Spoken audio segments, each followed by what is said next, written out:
अस्मद्गुरुभ्यो नमः। श्रीमते रामानुजाय नमः। श्री श्री 1008 स्वामी जी श्री सीतारामाचार्य जी महाराज के दिव्य अमृत वचन श्री नित्य लीला ग्रंथ भाग 14 में से दिनांक 27/11/44। 1.5-2 महीने हो गए। सत्संग में जो कुछ कहा गया उस पर विचार करना चाहिए। स्कूल में पढ़ते हैं, परीक्षा ली जाती है, पहला नंबर दूसरा नंबर इस तरह से पास होते हैं। बहुत से लोग कीर्तन कथा सत्संग में मनोरंजन करके खाली समय ही बिताते हैं और बहुत से सुन लिए किंतु सच्चा ज्ञान उन्हें कुछ नहीं लगा। हम तो सच्चा उपदेश करते हैं। मनुष्य शरीर की रचना जिस उद्देश्य से प्रभु ने की है वह उद्देश्य पूरा होना चाहिए। यह मनुष्य देह परमात्मा को प्राप्त करने के लिए है। यदि परमात्मा नहीं मिले तो यह मनुष्य देह सफल नहीं हुआ, व्यर्थ ही चला गया। किंतु भगवान को प्राप्त कर लेना अपने हाथ की बात नहीं है। देखा जाता है, किसी का नेत्र कटाक्ष और मुस्कुराना देखा तो याद आता रहता है, भूलता नहीं है। परंतु जिस प्रभु को कभी देखा नहीं उसके लिए कैसी बेचैनी उत्पन्न हो, कैसे उनकी याद आए। रोना तो तब बनता है जब कलेजे में भीतर से उल्टा पानी बाहर को चलता है।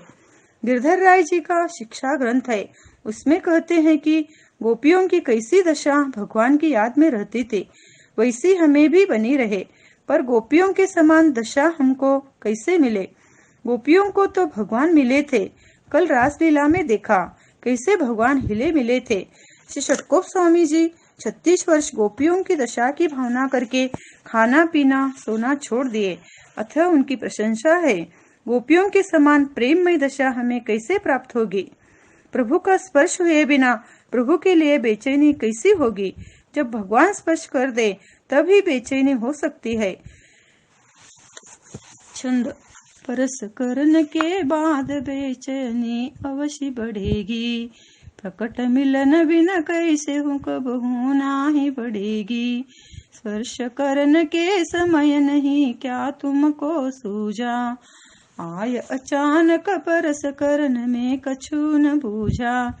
अब छिपते तुम फिरत हो, लगत नहीं क्या शर्म, ललचा कर क्या मारना, यही तुम्हारो धर्म। किसी का यह बोला हुआ है, प्रभु ने धक्का दिया और छुआ तो फिर चैन कैसे? प्रभु सर्वगंधमय, सर्वरसमय, सर्व सुखमय, सर्व रूपमय है। उनके स्पर्श करने के बाद तो बेचैनी जरूर ही बढ़ेगी।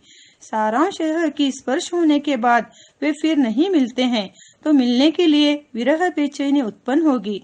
छंद में और भी कहा गया है कि अर्चा मूर्ति से संतोष करा देना था तो फिर बातचीत क्यों किए, अब फिर सामने क्यों नहीं आते?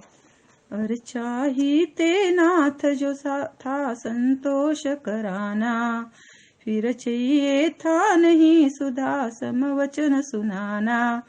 जचा सुनाना वचन त एक ही बार सुनाते, दूर ही ते बतुराय श्रवण ढिग कबू न आते। सुना हजारों बार हरि हृदय हरण प्रिय बोल, मृतक समान बनाय मुहि क्यों न मिलत दिल खोल। कहने वाला कहता है कि जब भली प्रकार से नहीं मिलना था तो बातें क्यों किया? जब हजारों बार शब्द सुनाए तो दिल खोलकर सामने आकर क्यों नहीं बोलते मिलते? बोलना यदि प्रिय है तुम्हें मुझसे तो मिलना क्यों नहीं। रजनी गगन ध्वनि होत दिन बजती पयजनी क्यों नहीं। छिपी ना मले आह्वान निशि जब मेघ गंभीर या गिरा, दिन प्रकट पुण्य उजियाल मह मिलते न किमि करवट फिरा। जिसको भगवान का स्पर्श हो चुका है उसी के मुंह से एक कहे हुए शब्द है, उसी को विरह प्राप्त हो सकता है। इतने में भी न मिले वे तो फिर उसी भारी नदी सरयू के बीच धारा में ठिकाना होगा जहाँ प्राण नहीं बच सकते। इस तरह से भगवान से मिलने की बेचैनी उत्पन्न होना बच्चों का खेल नहीं है। स्वप्न में और रूपांतर में भगवान के मिलने में बेचैनी विरह नहीं होता है। तंद्रा दशा में दर्शन से और स्पर्श कर जाने से बेचैनी विरह उत्पन्न हो जाता है। जागते भी नहीं है और न नींद भी आई है और स्वप्न भी नहीं है। बीच में मध्य दशा तंद्रा नामक आती है। कान में सुनाई भी पड़ता है, छूते तो मालूम पड़ता और आंखें तो बंद है। ऐसी दशा का छूना बोलना विरह को उत्पन्न करता है। गोपियों को स्पर्श किए थे, इसी से उन्हें बहुत विरह बेचैनी होती थी। परब्रह्म जिसको छूकर गया है, उसकी बेचैनी को क्या कहे। कल भी यही प्रसंग कहा गया कि मनुष्य देह का ऊंचा फल प्रभु का मिलना ही है। खूब उद्वेग तथा चाहना करे, 1, 2, 5, 10 महीने में प्रभु जरूर मिलेंगे। जो खुद उद्वेग नहीं कर सकते, उसके लिए भगवान से मिलने का सहज उपाय एक ही है कि जो कोई भगवान का प्यारा जिसे बेचैनी प्राप्त हुई है, उसका चरण धोकर पिए और उसकी धोती धोए, कपट छोड़कर उसकी सेवा करे, तो सहज ही में भगवान का मिलना हो सकता है। पहले के समय में वर्षों तक शिष्य कपट छोड़कर गुरु की सेवा करते थे, गुरु के लिए प्राण तक देते थे, तब गुरु की कृपा होती थी। पहुंचे हुए सद्गुरु की कपट छोड़कर चरण सेवा करे, घर में झाड़ू लगावे, गुरु की धोती कपड़े धोए, गुरु के चरण रज में लोटे और धूली माथे पर चढ़ावे। ऐसी सेवा बनेगी क्या? कुछ रुपए वर्ष 2 वर्ष में दे दिए तो समझते हैं कि हमने गुरु को रुपयों से खरीद लिया, पर हिसाब लगाकर तो देखे कि रुपया औरत, लड़का, लड़की, दामाद के लिए और अपने आराम के लिए कितना खर्च किया, गुरु के लिए कितनी थैली भर के दिया, लड़की की शादी में 50-60 हजार रुपया वाहवाही में बर्बाद किया और दामाद को खूब दिया। वैसा क्या कभी अपने पर परम उपकार करने वाले, भगवान से मिलाने वाले गुरु के लिए भी कुछ किया है?